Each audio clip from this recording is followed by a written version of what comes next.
नमस्कार दोस्तों, हमारी आज की कहानी का नाम है गर्व। घर घर मिक्सी की देर तक चलने वाली आवाज़ अक्सर नन्हे सोनू को खुशी से भर देती। आज भी वो आंगन में नाच रहा था और बड़े से आंगन के बीचों बीच नई बनी दीवार के उस पार बने आंगन में दरवाजे के पास कुर्सी पर बैठी उसकी दादी निर्मला जी अनुमान लगा रही थी कि आज क्या बन रहा होगा छोटी बहू जया की रसोई में।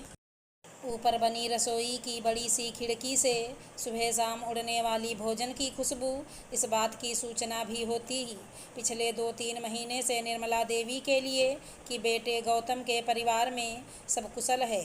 और आज सुबह से ही डोसे के घोल से उठती खमीर की खट्टी खट्टी खुशबू, ताज़े नारियल की हरी चटनी और देसी घी में छौंक लगी बघार मानो उन्हें अलग ही दुनिया की सैर करवा रही थी। पिछली बार की रस्म का स्वाद तो अभी तक ना भूला। कितने चक्कर कटवाए भी बाजार के सोनू और जया ने, तब कहीं इमली मिली थी। निर्मला जी मन में सोच रही थी, जो भी हो बंटवारा अपनी जगह, राजी नाराजी अपनी जगह। बहू जया मुझे ज़रूर देगी खाने के लिए। अपनी साड़ी के पल्ले को पूरी ठसक से सिर पर संभालते माँ होने के तेज से उनका माथा भी दिप दिप कर रहा था। आज बड़ी बहू पर बड़ा क्रोध आ रहा था। बंटवारे तक बहलाने के बाद वो उबले खाने और बैठक तक ही सीमित रह गई थीं। ये दलिया भी कोई चीज़ है खाने की, ना सर ना स्वाद, मन ही मन बड़बड़ा रही थीं। उधर हमारे तरह सोनू के दिल में खुशी की लहर उछाले भर रही थी, और भरती भी क्यों ना। उसकी मम्मी जया उसका फेवरेट इडली और डोसा जो बनाने जा रही थी मदर्स डे पर। खैर, जया को बाजार का स्वाद ना भाया अपने लाडले के लिए, तभी तो बाजार के ना खरीद कर पूरी मेहनत और मशक्क़त से वो लाडले के नाज उठाकर घर में ही बनाती। दिन भर कई बार वो चटकारे लेकर खाता तो जया के लिए भले ही कुछ ना बचे, पर हृदय और पेट दोनों भर जाते। निर्मला देवी को भी बहुत पसंद थे डोसे। अक्सर बताती थी कि तुम्हारे पिताजी मुझे होटल में डोसे खिलाते थे। जया शौकीन थी बनाने की, तो सबसे ज़्यादा खुशी होती निर्मला जी को। कभी अगर वो बाहर जाती तो अपनी सास के लिए ज़रूर पैक करा कर ले आती। ऊपरी ना नुकुर दिखाने के बाद जब निर्मला जी खाती तो जया को उनमें और सोनू में कोई अंतर ना दिखता। सोनू जया के एक आवाज़ लगाते ही रसोई घर में आ गया। अपने सजे हुए भोजन की थाली को देखकर खुशी से उछल पड़ा। छन्न की आवाज़ के साथ गोलाकार डोसे तवे पर आकार लेते जा रहे थे। उधर सोनू की भूख और खुशी भी आंखों से टपकी जा रही थी।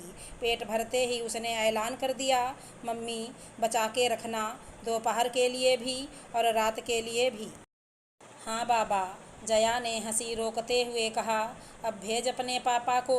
दीवार के उस पार से सोनू की ओर टकटकी लगाए निर्मला जी बिल्कुल वैसे ही छोटे बच्चों की तरह सोनू की गतिविधियों पर नज़र रखे थीं, जैसे किसी दोस्त की माँ ने उसे धूप में खेलने से मना कर रखा हो और खेलने वाला दोस्त पूरे अरमान से दरवाजे पर अपने मित्र की राह देख रहा हो। जैसे ही सोनू अपने पिता को बुलाने के लिए बाहर निकला, निर्मला जी ने इशारे से बुलाया, सोनू आज बड़ा चहक रहा है, लगता है तेरी माँ कुछ बढ़िया बना रही हैं आज। सोनू भी इधर उधर देखने के बाद आंखें मटका कर बोला, डोसे, लेकिन आपको दूंगा तो ताऊ जी गुस्सा करेंगे, तो मैं तेरे घर आके खाऊंगी। दीवार पार ही तो नया दरवाज़ा लगा है। इन दोनों की पत्नियों ने मेरा घर बांट डाला, मन का खाना भी रोक दिया। वो थोड़ा क्रोध से बड़बड़ा उठी। ताज़ा ताज़ा बंटवारे के जख्म भी कुछ ज़्यादा ही रिश्ते और दुखते हैं। इन सब में बुरी तरह हारती है तो बस एक माँ, जो एक बेटे से डरती है तो दूसरे की नाराज़गी भी बर्दाश्त करती है। निर्मला जी भी अपनी बेबसी पर पछता रही थीं, और थोड़ी देर उन्हें सहमी आंखों से देखने के बाद सोनू लड़ाई के डर से भाग गया। वो भी उसे जाते देखती रहीं। गौतम को डोसे खा लेने के बाद सोनू ने एक बार फिर डोसे पर नंबर लगाया और खाते खाते मासूमियत के साथ बोला, मम्मी पत्नी क्या बहुत बुरी होती है? मेरी शादी पत्नी से बिल्कुल मत करना। नहीं तो वो आपका खाना बंद कर देगी। ना बेटा, आज तुझे पत्नी और शादी की चिंता क्यों हो गई? जया ने हंसकर पूछा। मम्मी, दादी, अम्मा पूछ रही थी क्या बनाया है। अम्मा फिर बोली, पत्नी खाने नहीं देंगी। ना बेटा, वो सोनू को गले लगाकर बोली, मैं भी तो पत्नी हूँ तुम्हारे पापा की। क्या मैंने अम्मा का खाना बंद किया कभी? मम्मी, अब तो लड़ाई हो गई और गेट भी अलग हैं। सोनू का सवाल अब दिल चीरने लगा था। अपने लिए थाली लगाने के बाद भी जया से मुंह में एक कौर ना डाला गया और जया ने अपनी थाली ढककर रख दी और अम्मा की थाली सजाना शुरू कर दिया। क्या व्यवस्था है। घर की लड़ाई बहुत कुछ छीन लेती है। खुद से लड़ते लड़ते थाली में सांभर चटनी के साथ 2 करारे डोसे और इडली रखने के बाद उसे ढककर जैसे ही गेट पर पहुंची, पीछे से गौतम की भारी आवाज़ गूंज उठी, रुक जाओ जया और ऊपर चली जाओ। नहीं जी, आज मैं अम्मा जी को थाली उनके लिए नहीं, हम दोनों के भविष्य के लिए देने जा रही हूँ। क्योंकि हम दोनों पति पत्नी होने के साथ साथ माँ बाप भी हैं और हमारी परछाई हमारा सोनू हमारे ही संस्कारों को देखकर सीखेगा। इतना कहकर जया आगे बढ़ गई। गौतम भी जया के इस तर्क पर मौन रह गया, क्योंकि सोनू जया के पीछे पीछे जो था। अम्मा, जया की आवाज़ सुनते ही वो झट बाहर निकल आईं और पूरे अधिकार से थाली लेकर खाने लगीं। और जया अपने घर को वापस लौट आई। निर्मला जी थाली खुद चलकर देने गईं और बोलीं कि बहू 2-3 और बनाओ मेरे लिए। पर बैठी वो गौतम के दरवाजे के बाहर ही और सुबह से ही उनकी एक एक गतिविधि पर नज़र रखे हुए उनकी बड़ी बहू शोभा को बड़ी अखर गई और वो अपने पति किशोर को वहीं बुला लाई और ज़ोर से निर्मला जी को देखकर बोली, इसीलिए इन्हें भूख ना थी। सुबह से हाव भाव से ही मैं समझ गई थी इनके। दबंग किशोर की हरकतें और शोभा की डाह दोनों जिम्मेदार थी बंटवारे की। किशोर और शोभा दोनों ने अपनी मां निर्मला देवी को उनकी मोटी पेंशन के लालच के चलते अपने पास ही रहने पर विवश कर दिया था और नाराज गौतम खामोशी से अलग हो गया। सालों के झगड़े की कब्र पर अंतिम कील थी। वो आंगन में उठी दीवार शोभा ने गौतम को एक चीज़ भी ना लेने दी। अब उसे चैन तो था, सब मेरा है, पर असुरक्षित महसूस करती। सो अपनी निगाहों की अदृश्य दीवारों की चार दीवारों में मानो कैद कर लिया था उसने सास निर्मला जी को। दरवाजे पर किशोर और शोभा का शोर सुनकर गौतम ने जोर से पुकारा, जया, इसीलिए मैंने मना किया था तुम्हें। और जब सीढ़ियों से जया नीचे उतरी तो बिना कहे सब समझ गई। शोभा बौखलाए लहजे में जया से बोली, अलग का मतलब अलग ही होता है। यूँ चोरी छुपे अम्मा को वश में करना अच्छी बात नहीं। आज छोड़ रही हूँ, वरना वरना क्या? बड़े भैया और दीदी, जया ने भी जोर से चिल्लाकर कहा, वरना क्या कर लेंगी आप? एक माँ को उसकी पसंद का खाना खिलाने की क्या सज़ा है आपकी नज़र में मेरी? और बड़े भैया, आपने मतलब के तराजू में हर रिश्ता परे कर दिया।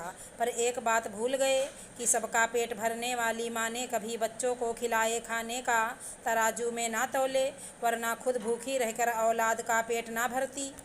एक बात बताइए, आप और गौतम जी, आप दोनों के पास इनके खिलाए बचपन के हर एक कौर का हिसाब है। ये आप दोनों की माँ हैं और दोनों बेटों के पास खाना ये अम्मा तय करेंगी, आपकी छोटी सोच का तराजू नहीं। आप संपत्ति में दीवार उठाएं, उनकी ममता में नहीं। अब किशोर का सिर शर्म से झुक गया था। निर्मला जी की मूक आंखों के सवालों के जवाब उसके पास ना थे। आज मदर्स डे है तो एक माँ होने के नाते उनको भी अधिकार है अपनी पसंद के खाने का। फिर जब सब आप ले चुके हैं तो आशीर्वाद के अतिरिक्त मैं क्या लेने जाऊंगी उनसे? वो कोई रिश्तेदार नहीं, अपने बच्चे के पास बैठी हैं और जब मन होगा तब ही जाएंगी। एक माँ किस बच्चे के हाथ से खाना चाहती हैं, ये उसका निर्णय होना चाहिए, हमारा बंधन नहीं। और ये मत भूलिए कि अब हम दोनों ही माता पिता भी हैं, तो बच्चों की संस्कार की थाली में क्या परोस रहे हैं ये भी देख लीजिएगा। आगे चलकर वहीं आपको भी मिलेगा। आपके बच्चे जब मदर्स डे मना रहे हैं तो अम्मा ही क्यों वंचित रहें इस खुशी से? किशोर और शोभा तो खामोशी से अपने हिस्से में लौट गए। अम्मा, आप बैठिए, मैं गरम डोसे उतारती हूँ, खाए बिना जाने ना दूंगी। और निर्मला जी छोटे बच्चों की तरह बैठ गईं। उनके चेहरे की चमक और सोनू की खुशी दोनों में अंतर करना बहुत मुश्किल हो रहा था।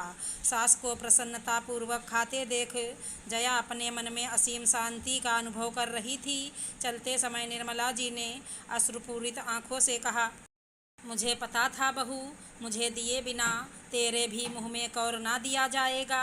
एक माँ की पीड़ा, उसकी विवशता, उसके अरमान, उसकी भूख समझने के लिए माँ होना जरूरी है। माँ बाप भी बुढ़ापे में बच्चे ही हो जाते हैं। हाँ अम्मा, मुझे भी तरस आता है इन दोनों की सोच पर कि माँ बाप के हाथ की रोटी छीन कर खाने वालों को आखिर क्या हक है उनकी रोटी के लिए तराजू निर्धारित करने का। आज का मदर्स डे जहां किशोर शोभा के लिए सबक था, वहीं गौतम को अपनी पत्नी की सोच पर गर्व महसूस हो रहा था। शोभा सही जवाब पाकर सुधर चुकी थी। अब वो रोक नहीं लगाती सास पर, परंतु बहुतों के लिए भी ये सोचनीय विषय है कि हम अपनी परछाई बच्चों को क्या दे रहे हैं। हम उन्हें जो देंगे वहीं वे आपको भी देंगे। अगर हमारी कहानी पसंद आई हो तो चैनल को लाइक शेयर सब्सक्राइब करें। राधे राधे दोस्तों।